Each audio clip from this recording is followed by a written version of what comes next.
We now want to build on what we learned in the prior video on scientific notation so as to be able to add or subtract numbers that are in scientific notation.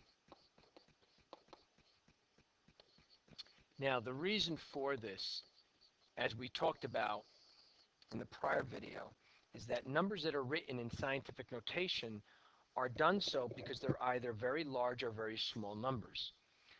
And it's much easier for us to add or subtract numbers when they're in scientific notation because the numbers are condensed. It is much more difficult to add or subtract and even multiply and divide numbers that are very, very large or very small. To understand the rules for adding or subtracting, it's important that you understand a couple of concepts. The first is what's called the distributive property.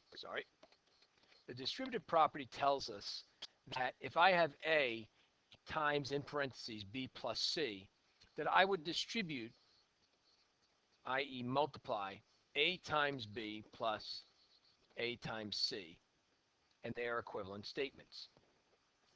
Using that example with actual numbers, 3 times 7 plus 8 is equivalent to 3 times 7 plus 3 times 8.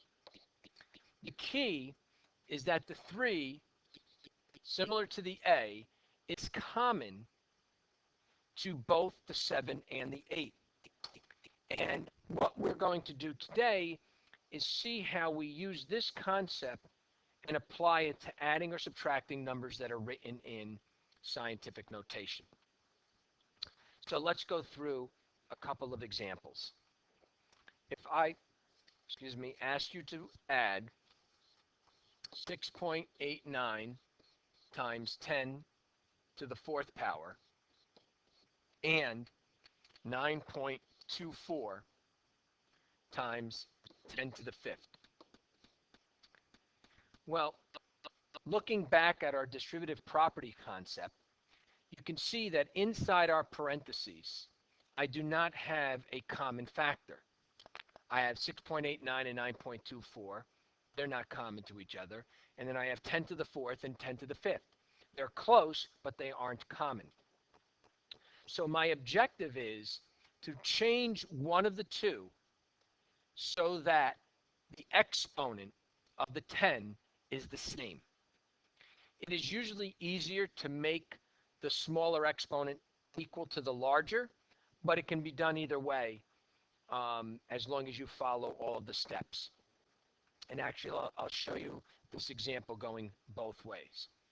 So I want to convert the first number in scientific notation to an equivalent with a base 10 and an exponent of 5. So this one is okay. I don't need to change it. But this one I need to change to 10 to the 5th. Well, recall from the other lesson, if I make this exponent larger, I have to change this decimal part by an equivalent amount and make it smaller. If I went up one exponent, I move one decimal place now to the left. What this allows me to do is to see that both parentheses have a common factor of 10 to the 5th. So I can factor that out. I'm left with 0.689 plus 9.24. Well, I can combine the two as 9.929 times 10 to the 5th. And now I have the sum of those two numbers in scientific notation. Much easier than writing those numbers out with multitude of zeros. Now, let me just show you what would happen if we changed the 5 exponent instead of the 4. So we start with our original problem, just to give us a little bit more space. But now I'm saying the 6.89 I want to keep, but I want to make the other exponent a 4. Well, if I reduce this exponent by 1, I've got to move this 1 decimal place to the right. Now I have the same base and exponent, so I can combine 6.89 and 92.4 times 10 to the 4th. When I add these two, I'm going to get 99.29 times 10 to the 4th. However, I'm not done because this number is not in proper scientific notation.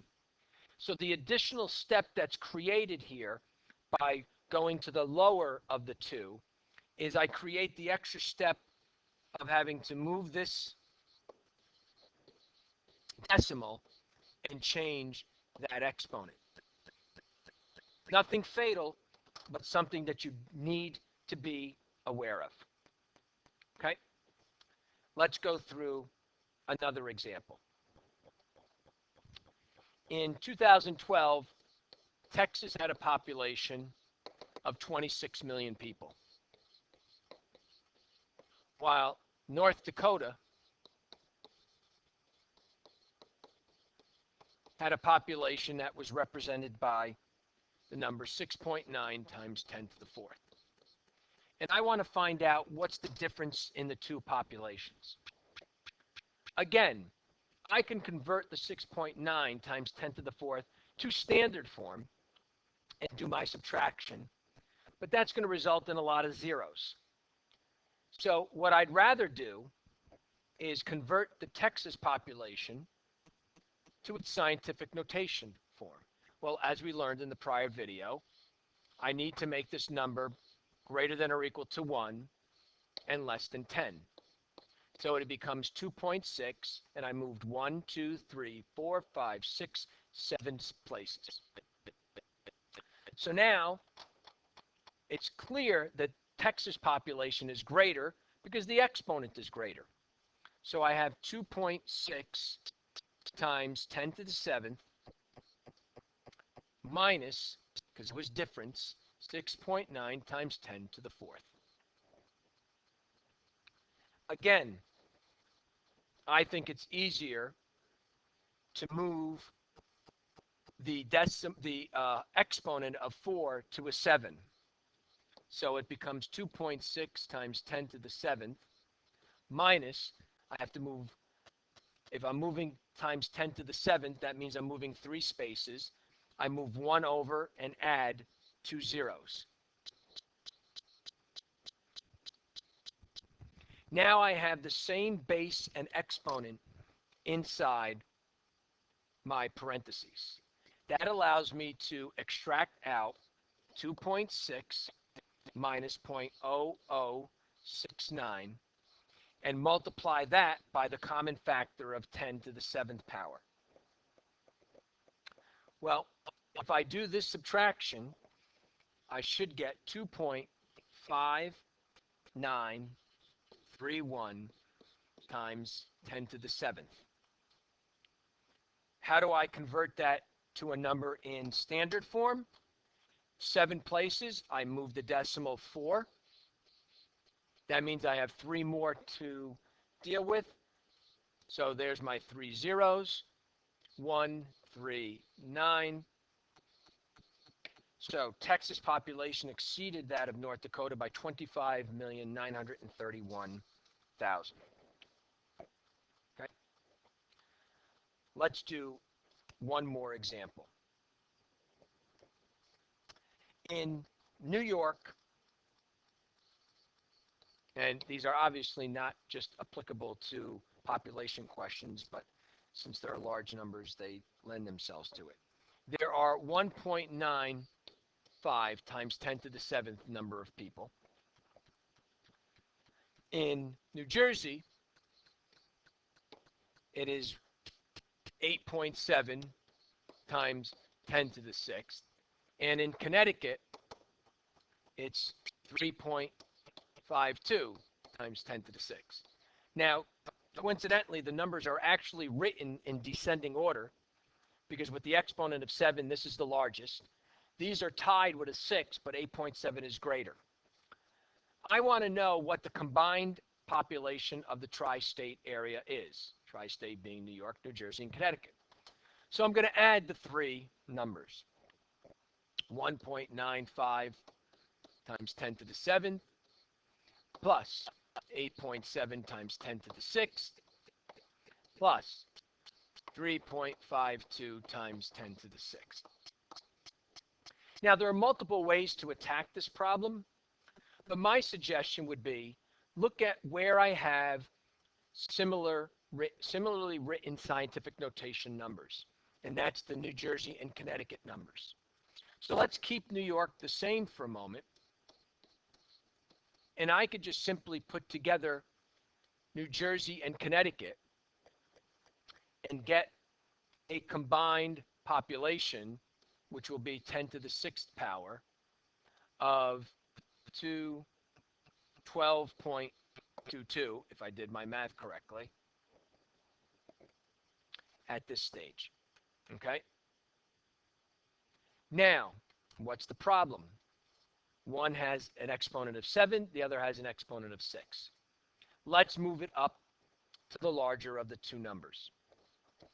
So again, I'm going to keep New York's. And sorry to scroll through too much information there, just so that you can see everything. And I'm going to change the other combined number to 10 to the 7th. I made this larger, I make this smaller. Now this would allow me to put together the two decimal parts and multiply that by 10 to the 7th. When I put together the two decimal parts,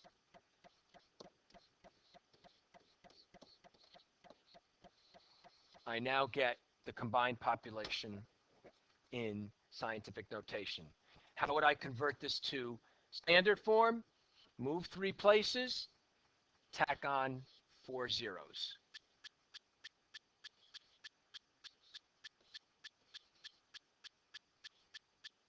So the combined population of the 3 states, 31,720,000 people. So the key point when adding or subtracting numbers that are in scientific notation is that the exponent of the base 10 has to be the same. Otherwise, you will not be able to use the combination rules we discussed earlier.